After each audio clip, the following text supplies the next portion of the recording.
Welcome to our channel, ladies and gentlemen. I would like to thank you for your continued support. By the way, I've got some good friends in this channel who usually tell me a channel learn some good English. I was told not to say I want to thank you. I'm corrected to say I would like to thank you. And so as a good student, I just want to repeat, I would like to thank you for your continued support from the channel. And by the way, from my heart, this channel started pole, and we are at 10,000 subscribers, and something that I don't take for granted. Really, may God bless you. Now, the political drama between Raila Odinga and William Ruto is not one that is ending any soon. It is one full of theatrics, intimidation, and they're trying to outdo each other in a show of might and supremacy battle.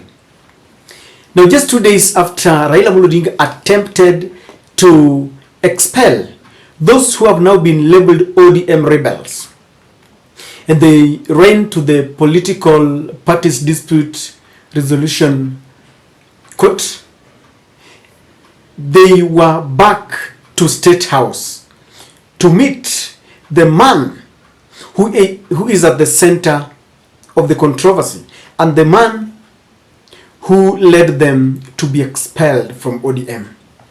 Now, Lulu Hassan shared this photo here, and this is what Lulu said. President William Samoei Ruto met the expelled ODM MPs at Statehouse, Nairobi.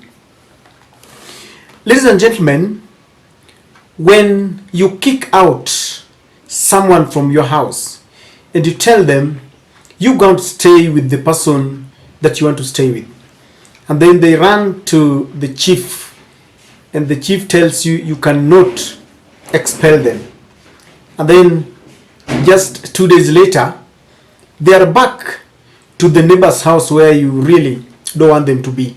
What does it tell you?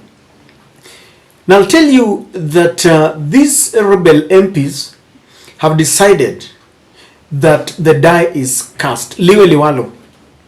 Yeah, they don't care about the consequences because the damage has been done. And to William Samoei Ruto, the perception of politics that these rebel MPs give him is very enormous. You see, perception of politics is very important. When you have people like Gideon Ochanda, who is coming from Raila's constituency in Bondo, it goes without saying that, you know, when you have Gideon, it doesn't mean that you have the people. In fact, I can assure you, all these people here, if they were to be subjected to another election today, none of them would see parliament. But being with William Ruto creates a perception that now Raila is not popular.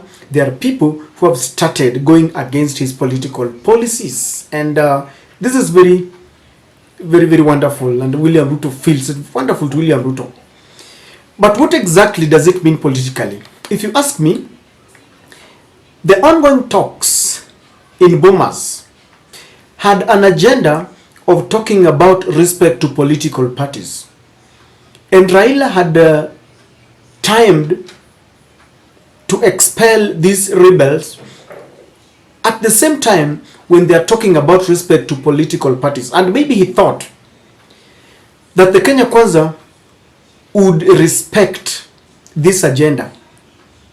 And people have been waiting to see which of the sides William Ruto would betray, because it was either he betrays the rebels and respect the bipartisan talks and the agenda about the parties and respect to the parties, or betrays the Bomas bipartisan talks and stand with the rebels. And he has done the latter. This tells you that William Ruto is not committed to these bipartisan talks. Because if he did, then he wouldn't have met these rebel MPs, knowing very well that the cause for their expulsion from the party was their perceived dalliance with him, and that they had abandoned their political cause and they were not loyal and honest to the party. William Ruto simply, giving a coded message that is not very ready and it doesn't value the bipartisan talks. And if I were Raila Amolo Odinga, this would sink. Coupled with the sentiments from Rigathi Gachagua, that if Raila Amolo Odinga really respected the talks, he wouldn't have attempted to expel the rebel MPs who just went to see William Ruto for development's sake. And I find it very erroneous that someone thinks that for you to get development in your area, then you must go and see William Ruto in Statehouse. The Nyayo era is back. Wetangula, who is the Speaker of the National Assembly and a man who should exercise neutrality in that office, also took sides from the very onset. In fact, he was in Uriri, where Mark Nyamita, one of the rebel MPs, come from. He went there for a harambe in one of the churches, and he chided Raila Amolo Odinga and said that it is wrong for Raila to try to expel these rebels. And he was saying that Raila is preaching democracy, yet he cannot practice it. So what does this tell you? The whole of the Kenya Kwanza team will not abandon their rebels. If this goes to the floor of the House, both in the Senate and in the National Assembly, they will stand in solidarity with the rebel MPs. Number two, these rebel MPs were in the political party's dispute resolution court, and they were given reprieve. The ODM was barred from expelling them in the tribunal, barred the ODM from expelling them. The tribunal also stopped the Register of Political Parties from expunging their names. It only means one thing: these rebel MPs will still survive, because all these independent or perceived independent institutions are in the pockets of the executive. William Ruto controls them. This is the reason why even the former president Uhuru Kenyatta might lose the Jubilee Party, because both the Register of Political Parties and the political dispute tribunal is with him. And so they are going to work together to ensure that Elisha Jalango Ochanda and the Senator Tom Ojenda will go nowhere. And the ODM fraternity must know this. So they are a little bit disadvantaged.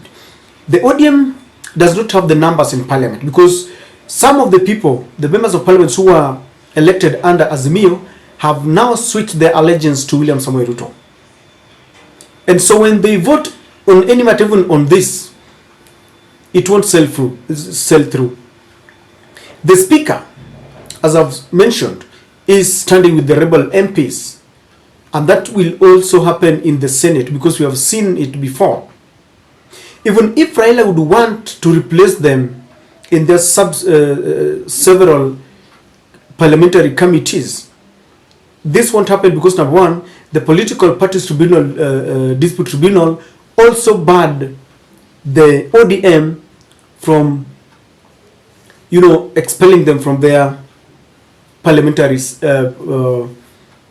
committees. So the only thing that the ODM has is that the people will not accept them maybe come 2027 if they must survive up to 2027, because I don't see them going anywhere. I can assure you, I don't see them going anywhere, because there is a kind of state capture in every institution. Even if this ends up in the courts, they will still survive. These people are telling Raila, come baby, come, because they know wanajua mahali wamekanyaga. And so Raila is in a fix. I don't know what he's going to do.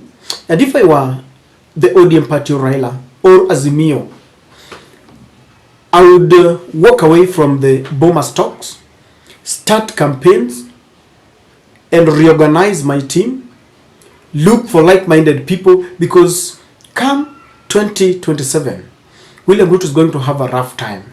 He can meet people, MPs, have some photos, but all that he promised to the hustlers are going down the drain because he's not implementing any of them. Instead, he keeps on giving more promises.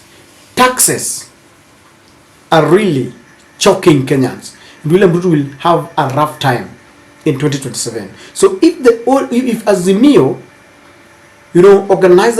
organizes themselves and seal the loopholes that people have been crying about, the nominations, paying of agents, making sure that they go for their eyes are on the ball, they are not swayed by the sideshows, they can become a formidable force in 2027.